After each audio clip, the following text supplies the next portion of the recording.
SBI PO का prelims का result out हो चुका है और आप लोगों को पता भी चल गया होगा कि आपका सिलेक्शन हुआ है कि या नहीं हुआ है प्रीलिम्स में। तो जिनका सिलेक्शन हो चुका है उनको बहुत बधाई हो, और जिनका नहीं हो पाया तो वो एसबीआई क्लर्क के लिए अच्छे से फॉर्म भरे और उसका प्रिपरेशन अच्छे से करे। ओके। और कोई घबराने वाली बात नहीं, जिनका नहीं हो पाया वो अच्छे से मेहनत करे आगे, और उनका भी एग्जाम आगे निकलेगा। तो जिनका एसबीआई पीओ का निकल गया वो आगे अब मेंस के लिए क्या करे, क्योंकि मेंस में ज़्यादा समय नहीं बचा, 10 से 11 दिन बच्चे मुश्किल से। तो उसमें हमको कैसे तैयारी करना उसको लेकर के। तो मेरा भी निकला हुआ है एसबीआई पीओ का प्रीलिम्स, तो मैं भी मेंस दूंगा।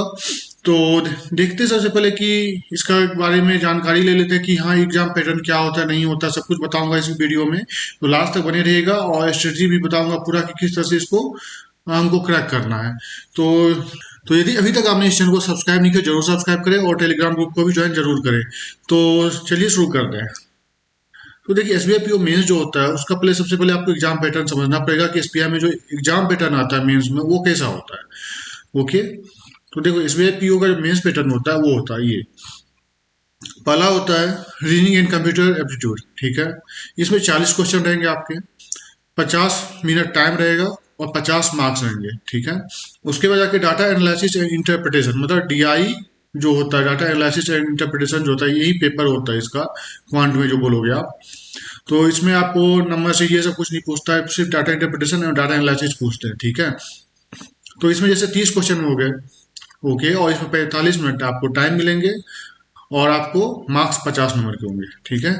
इंग्लिश लैंग्वेज जो होंगे वो 35 क्वेश्चन रहेंगे, उसमें 35 क्वेश्चन रहेंगे, और उसमें आपको 40 मिनट समय दिया जाएगा, और उसमें 40 मार्क्स होंगे। और जनरल इकोनॉमी या बैंकिंग अवेयरनेस जिसको आप जीए बोलते हो, वो सब मिलाकर के टोटल 50 क्वेश्चन रहेंगे, और उसमें 45 मिनट समय मिलेगा, और 60 मार्क्स के होंगे, ठीक है। तो आप देख सकते हो कि करंट अफेयर जो होते हैं उसका कितना वेटेज है, 60 मार्क्स। ओके। तो ये क्वेश्चन टोटल होंगे 155 क्वेश्चन होंगे। टाइम हो जाएंगे 3 आवर्स का एग्जाम होगा ये वाला, और ऑब्जेक्टिव वाला जितना भी होता है वो 3 घंटे का होता है। और आपका ये और आपका ये जो है टाइमिंग वो, मतलब कि ये आपका ये जो मार्क्स जो है वो 200 मार्क्स का होता है, ठीक है। उसके बाद ये जब पेपर खत्म हो जाता है उसके बाद तुरंत उसके बाद डिस्क्रिप्टिव टेस्ट स्टार्ट होता है। उसमें 2 क्वेश्चन होते हैं, एक होगा एसे राइटिंग, और एक होगा आपका एप्लीकेशन वगैरह लिखने के लिए, जो ऑफिशियल या नॉन ऑफिशियल जो लिखते हैं हम लोग, ठीक है, मतलब ये फॉर्मल इनफॉर्मल लेटर जो होता है वो लिखने को बोलते हैं। तो 2 क्वेश्चन रहते हैं, 30 मिनट के अंदर आपको करना होता है, उसमें आपको 50 मार्क्स मिलते हैं। तो इसका एक चीज और बता दूं, देखो अब जो बच्चे पहली बार दे रहे होंगे एग्जाम इस बार, तो उनको लग रहा है रीजनिंग एंड कंप्यूटर एप्टीट्यूड, तो कंप्यूटर एप्टीट्यूड मतलब आपको ये लग रहा है कि कंप्यूटर से कुछ पूछेगा। नहीं, वैसा कुछ नहीं है कि कंप्यूटर से आपको कुछ पूछेगा, कोई क्वेश्चन पूछेगा, नहीं वैसा कुछ नहीं होता। जैसे कोडिंग कोडिंग हो गया, इनपुट आउटपुट हो गया, उसको कंप्यूटर एप्टीट्यूड ही कहा जाता है एक तरह से, ठीक है। ओके। तो इसीलिए कंप्यूटर एप्टीट्यूड मतलब ये मत समझना कि कंप्यूटर से जो होते हैं, ये जो कंप्यूटर एक सब्जेक्ट होता है उससे पूछेगा कुछ, तो वैसा नहीं होता है, ठीक है। तो इसलिए कंफ्यूज नहीं होना है आपको। ओके। तो देखो अब आपको करना क्या है, एग्जाम में क्या करना है आपको, कैसे आपको एग्जाम को आप इजी वे में निकाल सकते हो, और कितना अच्छे से आप ज़्यादा मार्क्स ला सकते हो। क्योंकि देखो इसमें जो होता है ना टोटल, इसमें टोटल ये होता है, मतलब कि टोटल जो आपको एग्रीगेट मार्क्स होते हैं, इनमें कोई सेक्शनल कट ऑफ नहीं होता है। तो इसमें जो होते हैं एसपीआई का मेंस होता है उसमें कोई सेक्शनल कट ऑफ नहीं होता, ओवरऑल कट ऑफ ही होता है। ओके।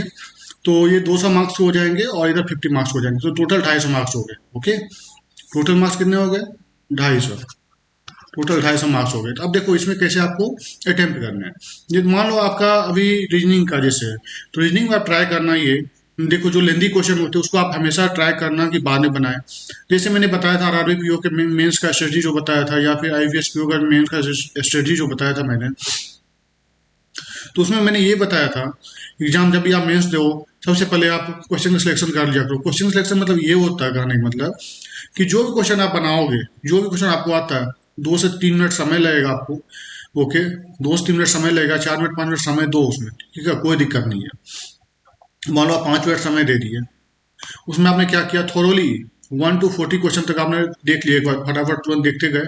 जो क्वेश्चन आपको लगता है कि हाँ ये इजी है, इसको मैं बना सकता हूँ, या फिर जो क्वेश्चन आपसे बनने वाला है चाहे मॉडरेट लेवल की क्यों ना हो, आप बना सकते हो, या फिर हार्ड लेवल के हम बोलते हैं इसलिए अटेम्प्ट नहीं करने के लिए क्योंकि उसमें टाइम कंज्यूम ज़्यादा होता है, और ऊपर से यदि नहीं बनना तो आपका टाइम पूरा पूरा खराब हो जाता है। ओके। तो आप ये ट्राई करना कि जो क्वेश्चन आपसे बन रहा है हाँ, यदि टफ वाला जल्दी बन जाएगा आपसे तो बिल्कुल बनाइए, बट मैं ट्राई करूंगा। हमेशा आपको मैं बोलता हूँ कि आप हमेशा क्या करो, जो ये होते क्वेश्चन मतलब कि मॉडरेट लेवल के होते हैं या फिर इजी लेवल के होते हैं, उसको आप पहले ट्राई किया करो, ठीक है। टाइम बचेगा तो फिर हम हार्ड लेवल का ट्राई करेंगे, ठीक है। तो एक नंबर क्वेश्चन से 40 नंबर क्वेश्चन तक चले जाओ डायरेक्ट रीजनिंग में। तो उसमें आप देख लोगे कि आपसे कौन से क्वेश्चन बनेंगे, जो क्वेश्चन बनेंगे उसको मार्क को रिव्यू करते चलो। ऑप्शन रहता है मार्क को रिव्यू क्वेश्चन करने का, उसको कर लो।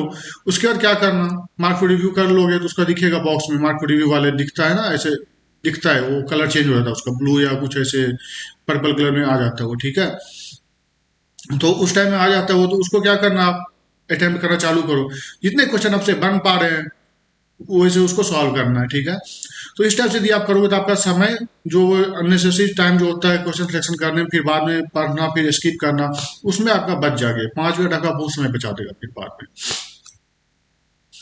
और ट्राई करना ये कि जो क्वेश्चन आपसे बन पा रहे हैं उसको जल्दी जल्दी बनाना है।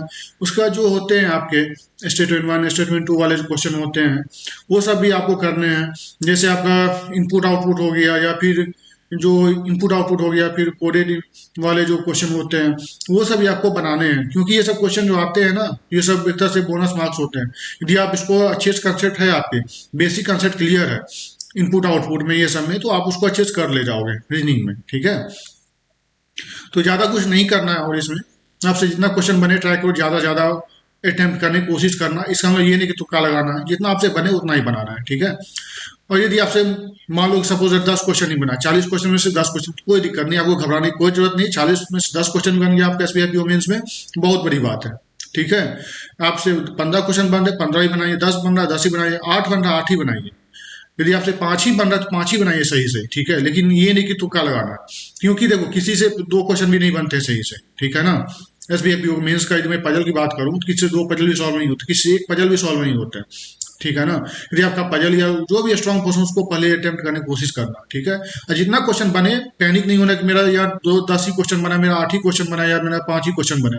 क्योंकि मेन लेवल का एग्जाम है, क्वेश्चन टफ आते हैं। और आपको इसमें ये नहीं करना है कि यार इस टाइम माइंड में ये कर लेना कि प्रीलिम्स में इतना अटेम्प्ट करके आता हूँ और मेंस मेरा सिर्फ 8-10 बन रहे क्वेश्चन। मेंस है, मेंस में कम ही क्वेश्चन बनते हैं, ज्यादा क्वेश्चन अटेम्प्ट आप नहीं कर पाओगे, ठीक है। क्योंकि टफ लेवल होता है। यदि इजी रहेगा तो बिल्कुल बनाना, जो क्वेश्चन इजी रहता है उसको बनाना आप। फिर देखो डाटा एनालिसिस एंड इंटरप्रिटेशन, तो डीआई वाले, तो डीआई वाले में क्या होता है, जो एसपीओ का डीआई होते हैं वो भी अच्छे लेवल के होते हैं, कंसेप्चुअल क्वेश्चन होते हैं। क्योंकि यहाँ पे आपका असली टेस्ट होता है कंसेप्ट का, ठीक है। कंसेप्ट का असली टेस्ट होता है कि आपके पास रियल में क्वांट का जो होता है कंसेप्ट, जो डीआई कंसेप्ट है वो आपके पास है कि नहीं है।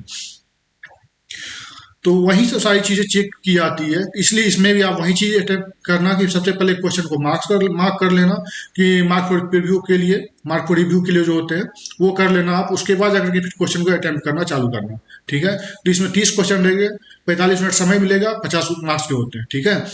तो इसमें आपको इस तरह से अटेम्प्ट करना है। इसमें आप डाटा एनालिसिस जो होगा उसको एक एक लाइन पढ़ो, समझो, फिर जाके बनाओ। आपसे एक ही डीआई बना या 2 ही डीआई बना तो बनाओ ना, बिल्कुल कोई दिक्कत नहीं है। इसमें आता है आपका डाटा सफिशिएंसी वाला जो क्वेश्चन होता है स्टेटमेंट 1 एंड स्टेटमेंट 2 वाला, उसको भी आपको सॉल्व करना। क्योंकि वो क्वेश्चन में ज्यादा क्या आता है, 2 पैराग्राफ रहता है, थोड़ा छोटा छोटा छोटा दिया हुआ, उसको आपको सॉल्व कर लेना है ना। तो ये सब बोनस मार्क्स आपको मिल जाएंगे, ठीक है। नहीं बन रहा क्वेश्चन तो इसको जरूर अटेम्प्ट करना। डाटा सफिशिएंसी जो क्वेश्चन होते हैं स्टेटमेंट 1 स्टेटमेंट 2 वाले सब, इसको आप जरूर मतलब कि ये करना अटेम्प्ट। और डीआई का तो अटेम्प्ट करना ही आपको। उसका जाके लेंगे इंग्लिश लैंग्वेज में वही चीज़ है, 35 क्वेश्चन रहेगा, 40 मिनट समय रहेगा और 40 मार्क्स के होंगे। तो इंग्लिश में यदि आप मान लो नहीं कुछ भी, इंग्लिश में नहीं कुछ ही मान लो, आप यदि मान लो 10 क्वेश्चन बनाते हो, 15 क्वेश्चन बना लेते हो, तो आपके लिए बहुत अच्छा अटेम्प्ट माना जाता है, ठीक है। लेकिन सही से ही बनाना है यार, मतलब ये नहीं कि तुक्का लगाना जा करके, ऐसा कुछ नहीं करना। इंग्लिश में आपको मार्क फॉर रिव्यू करने की जरूरत नहीं है। बस आप क्या करना, इसमें मार्क फॉर रिव्यू मत करना, ठीक है। इसमें करने की कोई जरूरत नहीं। इसमें आपको क्या करना है, बस एक नंबर से स्टार्ट करो, जो बनते जाओ बनाते चलो। मैं ये बोलूंगा कोई एक तरह से प्रेफरेंस के लिए कि आप पैसे, यदि आपका स्ट्रॉन्ग पोर्सन है, रीडिंग वेस्ट रहता है सारे के सारे, तो आपको क्या करना, पहले रीडिंग वेस्ट ही आपको अटेम्प्ट करने हैं। ग्रामर पोर्सन बाद में करना। यदि आपको ग्रामर में कॉन्फिडेंट हो तभी उसका आंसर मार्क करना। यदि आपको 30% 40% ही आप श्योर हो तो मत मार्क्स करो, आपके मार्क्स जो वो नेगेटिव में जाएंगे। उससे अच्छा कि जो क्वेश्चन में आप कॉन्फिडेंट रहोगे वही क्वेश्चन को अटेम्प्ट करना, ओके। और इंग्लिश लैंग्वेज ऐसा लैंग्वेज है जिसमें कि आपको पूरा एक्यूरेसी चाहिए, तब जाके आप उस क्वेश्चन को अटेम्प्ट करना, ठीक है। किसी में 80 परसेंट आप श्योर हो तो चलो ले लो रिस्क, एक दो क्वेश्चन में तो रिस्क ले सकते हो, लेकिन ज़्यादा क्वेश्चन रिस्क मत लेना, क्योंकि इंग्लिश ऐसा सब्जेक्ट है यदि आपको नहीं पता है तो मत बनाना, क्योंकि ये निगेटिव मार्क्स आपको करेंगे सिलेक्शन में, ये आपको परेशान करेंगे, ठीक है, नहीं हो सकता सिलेक्शन, ठीक है। और जनरल इकोनॉमी और बैंकिंग अवेयरनेस आप तो पढ़ ही रहे होंगे, तो इसमें क्या करना, आप जो एक नंबर से स्टार्ट करो, बस एक नंबर से स्टार्ट करो, चलते जाओ कहाँ तक, 50 नंबर तक, ठीक है।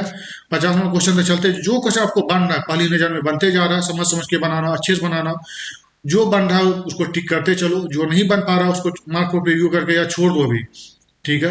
हर एक का सेक्शनल टाइम अलग होता है, जैसे कि रीजनिंग रहेगा, रीजनिंग में क्या होता है कि रीजनिंग में आपका 40 क्वेश्चन है, 50 मिनट समय दिया गया है मान लो, ठीक है। तो 50 मिनट का दूसरा सेक्शन ओपन हो जाएगा, ये मत सोचना कि हमको कब कोई टाइम मिलेगा तो मतलब कि 3 घंटे का, ऐसा नहीं होता है, आपको मिलेगा समय सिर्फ इतना कि यार आप कर लो, मतलब कि जैसे कि टाइम बटा हुआ रहता है, जैसे कि आपका आरआरबी सब में जैसे रहता है ना कि टोटल टाइम रहता है, कंपोजिट टाइम रहता है, कि 2-3 घंटा है तो 3 घंटा आपको पूरा मिलेगा, ठीक है। इस टाइप इसमें नहीं रहता है कि आप अपने मन से रीजनिंग में, आप पहले रीजनिंग ओपन हुआ तो आप चले जाओ इंग्लिश में सॉल्व करना, इंग्लिश सॉल्व कर लो, ऐसा नहीं होता इसमें। इसमें होता है भले आपको 3 घंटे दिए गए टोटल, लेकिन उसमें सेक्शनल टाइमिंग रहता है इसमें, ठीक है। सेक्शनल कट ऑफ तो नहीं रहता, लेकिन सेक्शनल टाइमिंग रहता है इसमें, ओके। तो सेक्शनल टाइमिंग रहता है तो आप ये चीज का ध्यान जरूर देना कि 40 क्वेश्चन को आपको 50 मिनट में सॉल्व करने हैं। डाटा एनालिसिस जो होता है डीआई, उसमें 30 क्वेश्चन को आपको 50 मिनट 45 मिनट में सॉल्व करने हैं, ठीक है। तो इस टाइप से आपको करने होते हैं, सबका मैंने टाइमिंग भी लिख दिया, क्वेश्चन हो गया, टाइम हो गया, मार्क्स हो गए, ठीक है। इस टाइप से सब कुछ दिया हुआ रहता है। अब रहा डिस्क्रिप्टिव टेस्ट, इसको यार जरूर से कर लेना, ये एक तरह से आपको बहुत ज्यादा बेनिफिट दिलवाएगा। मान लो आपने, आपका ये चीज बहुत अच्छा गया, अब देखो इसमें आपका अटेम्प्ट मैं बता देता हूँ कि आप इसको अटेम्प्ट कितना करना चाहिए। मान लो हम रीडिंग में 10 क्वेश्चन मिनिमम लेके चलते हैं, कि आपने 10 क्वेश्चन बनाया, ओके। चलो क्वेश्चन छोड़ो, मैं मार्क्स की बात कर रहा हूँ, चलो मार्क्स की लेके के बात करता हूँ, ओके। तो देखो लास्ट ईयर जो कट ऑफ गया था वो कितना गया होगा, जैसे मैंने चेक किया था तो वो गया था 94.25 आउट ऑफ 250, ठीक है। ये लास्ट ईयर कट ऑफ था जनरल का। तो आपको अटेम्प्ट बताता हूँ कि आपको यदि आप कितने मार्क्स का अटेम्प्ट करते हो। मान लो आप रीजनिंग में, रीजनिंग सेक्शन है जिसमें मान लो आप कम से कम नहीं कुछ भी तो 10-15 नंबर तो आप बना ही लोगे, 15 से 20 नंबर, ठीक है। यदि मैं 15 लेके चलूँ, ठीक है। फिर आपका डाटा एनालिसिस में है, मान लो क्वांट है, क्वांट में आप लेके चलो कम से कम कितना बनाओगे यार, नहीं कुछ भी तो मान लो 8-10 क्वेश्चन भी बना लोगे, या 8 ही क्वेश्चन बनाओगे, तब भी मतलब कि नहीं कुछ भी तो 15 मार्क्स तो आप ले ही लोगे, ठीक है। इंग्लिश में आप ले लो, कितना ले लोगे इंग्लिश में, इंग्लिश लैंग्वेज जो होता है इसमें आपको कितना कम से कम नहीं कुछ भी तो, मैं देखूं तो यदि आप पैसेज बेस्ड ही होते हैं सारे के सारे, इंग्लिश आपका अच्छा हुआ तो आप लेके चलो कि 12 से 15 मार्क्स के बीच में आप गेन कर सकते हो, मिनिमम की बात कर रहा हूँ मैं इतना, ठीक है। और जैसे जनरल अवेयरनेस हो गया तो 50, ये 60 मार्क्स का है, तो 60 में से 30-35 तो आपको लाना ही पड़ेगा, ठीक है। 30-35 आपको लाना ही पड़ेंगे इसमें, 30 से 35 नंबर लाना ही पड़ेंगे, ओके।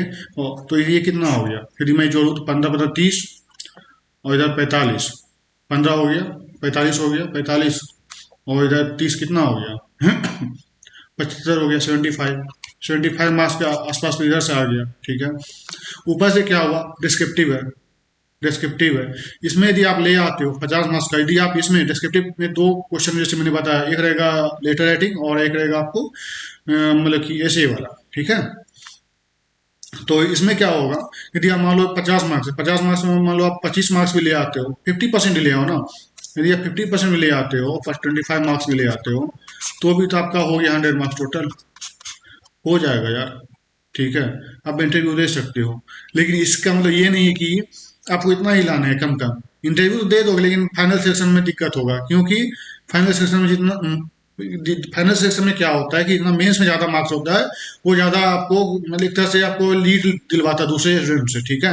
तो आप ये ट्राई करना हमेशा, जैसे कि मान लो कट ऑफ गया 94.25 लास्ट ईयर 250 में से, तो आपको ट्राई करो कि आपका 10 से 15 नंबर ज़्यादा है, ठीक है। तो आपका कितना मार्क्स आना चाहिए कम से कम, प्रीवियस जो कट ऑफ गया था उसके हिसाब से, मतलब कि आ जाए आपका जैसे कि 110 इतना आ गया, ठीक है। तो बहुत अच्छा है, 110 आ गया इस कट ऑफ हिसाब से, आपका आया है मेंस में इसको 250 में से 110 आ गया, तो आपका सिलेक्शन हो सकता है अच्छे से, ठीक है, उसमें कोई दिक्कत नहीं है। बहुत अच्छे तरीके से आपका हो जाएगा। यदि मान लो इंटरव्यू थोड़ा खराब भी चला गया तो भी आपका सिलेक्शन हो सकता है, ठीक है।